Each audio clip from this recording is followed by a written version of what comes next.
We begin by praising Allah, glorified and exalted is He. We affirm that none is worthy of worship or unconditional obedience except Him, and we bear witness that Muhammad, peace and blessings be upon him, is His final messenger. We ask Allah to send His peace and blessings upon him, upon the prophets and messengers who came before him, upon his family and companions who stood by him, and upon those who follow his blessed way until the day of judgment. May Allah make us among them. As we observe the world and reflect on the condition of Muslims today, in both our individual religious responsibilities and our communal affairs, there is a pervasive attitude I would call accepted defeat. By this I mean a resignation to hardship and tests, as if they free us from the obligation to strive with full effort here and now. We recognize that Allah decrees trials and that ease may come in His timing. We accept that our patience will be rewarded in the hereafter, but that understanding should not translate into complacency or minimal exertion. We must not treat divine promise as a reason to neglect the means He has placed before us. The danger is that, by thinking reward in the hereafter absolves us from exertion in this world, we fail to mobilize the capacities Allah granted us to bring about goodness, reform, and victory where possible. When we look at the model set by the Prophet ﷺ and the righteous predecessors, we find a markedly different posture. They believed firmly in Allah's promises, yet they also strove with relentless determination. Their conviction in divine promise did not make them passive. It made them proactive. The companions accepted the reality of tests and the possibility of martyrdom, yet they embodied both hope in the reward of the hereafter and an intense pursuit of victory and justice in this life. Their certainty in Allah's promises coexisted with bold action and creative problem solving. How then do we cultivate a mentality of victory for ourselves and for the Ummah without undermining the truth that Allah rewards every sincere act? One of the most consoling and motivating features of our tradition is that Allah records and rewards intentions and efforts. The Prophet ﷺ taught that actions are judged by intentions. This means that a person who sincerely desires good and tries, even if the outward outcome is limited or unseen, will be compensated by Allah for that sincerity and effort. Beyond the reward, Allah also grants guidance and opens pathways for those who strive sincerely. The scriptural promise that those who labor in Allah's cause will be guided to right paths carries both spiritual encouragement and a practical implication. Effort begets clarity, and action begets new opportunities. This connection between acting and being shown the next step is central. Think of someone pursuing any goal. Success often requires knocking on many doors, learning by trial and error, and persisting despite setbacks. For worldly pursuits, the seeker is confined to material strategies and networks.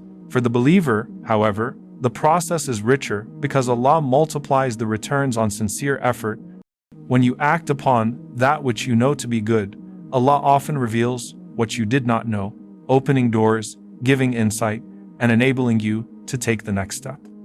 In short, obedience plus action frequently becomes the gateway to further guidance. The pattern is visible in how knowledge and character develop. Scholars become scholars not by sitting idle, but by seeking knowledge, applying it, and acting upon what they learn. Patience is built by practicing patience. Good character emerges from repeated adherence to prophetic guidance in concrete situations. The Prophet ﷺ made it clear that those who seek beneficial knowledge and act upon it are shown what they need to know next. Likewise, those who avoid evil and move toward good find themselves protected and directed. This dynamic teaches us that initiative matters. The decision to act on what is right is itself a cause of further facilitation from Allah.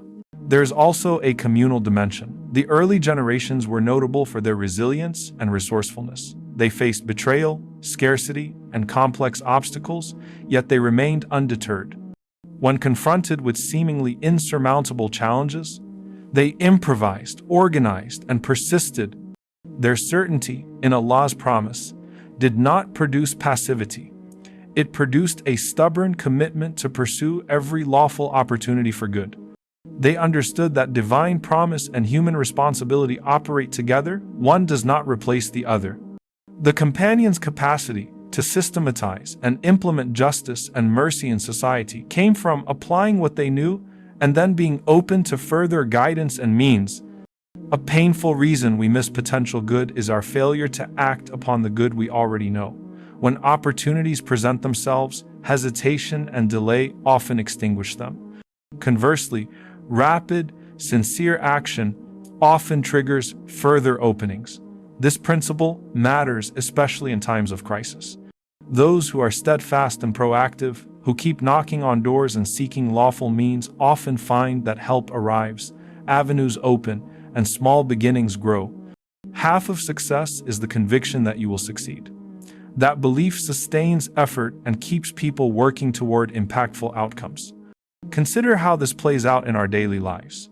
Each believer, regardless of station, is equipped with some means to benefit others. You might be a student, a parent, a professional, or a retiree. Each role contains avenues for service: teaching, volunteering, mentoring, giving charity, offering your expertise, or simply being a source of moral support and stability.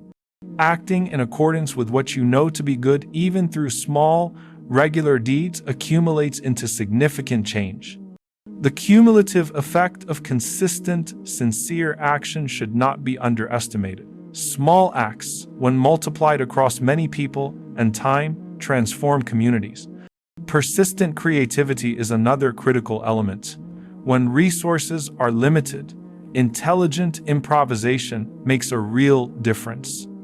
The early generations often had little in terms of material wealth, yet they built institutions, practices, and systems that served communal needs. They refined their methods through practice and adjustment.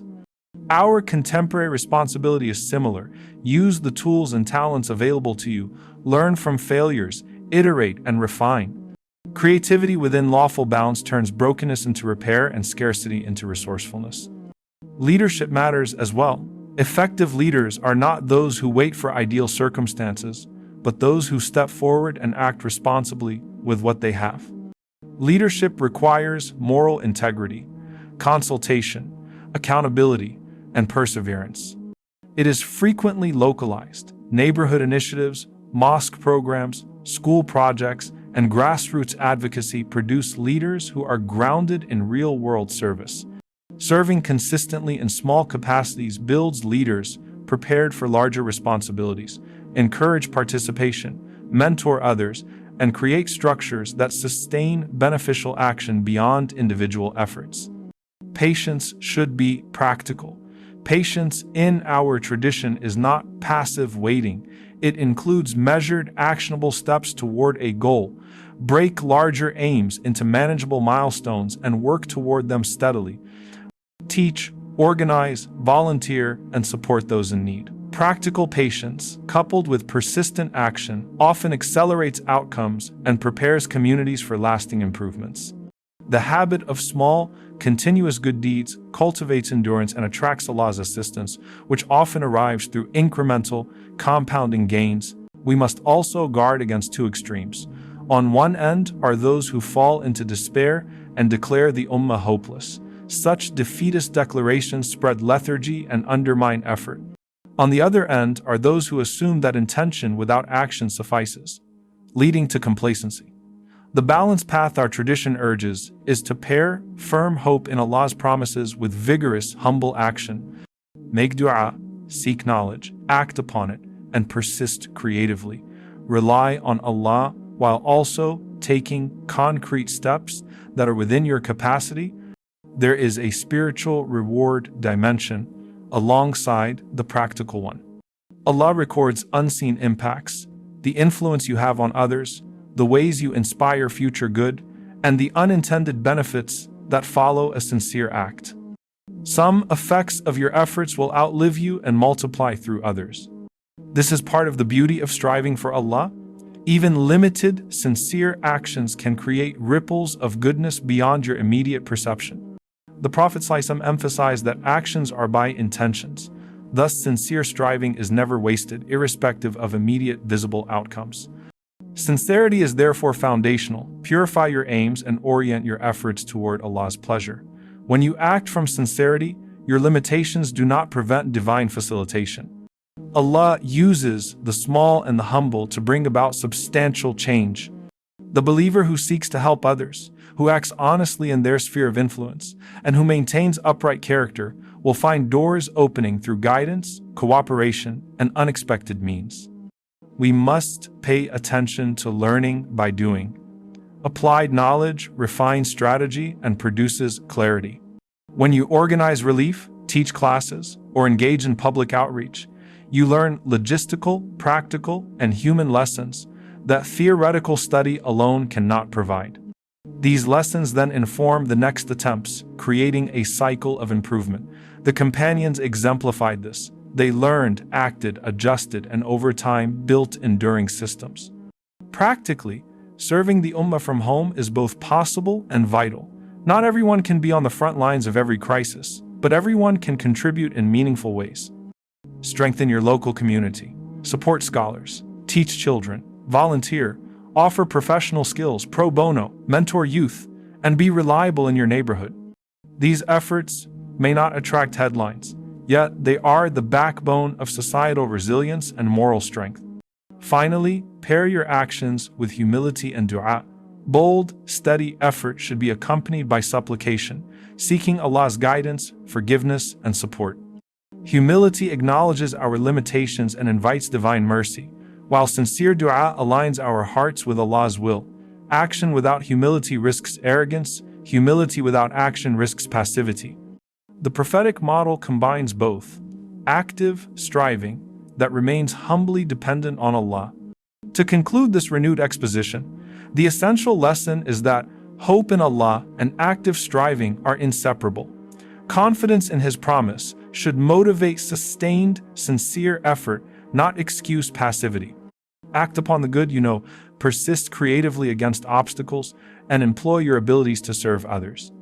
Combine humility, prayer, and practical steps, seek knowledge, apply it, and support those around you. Small, consistent deeds accumulate, collective, sincere efforts produce transformative outcomes.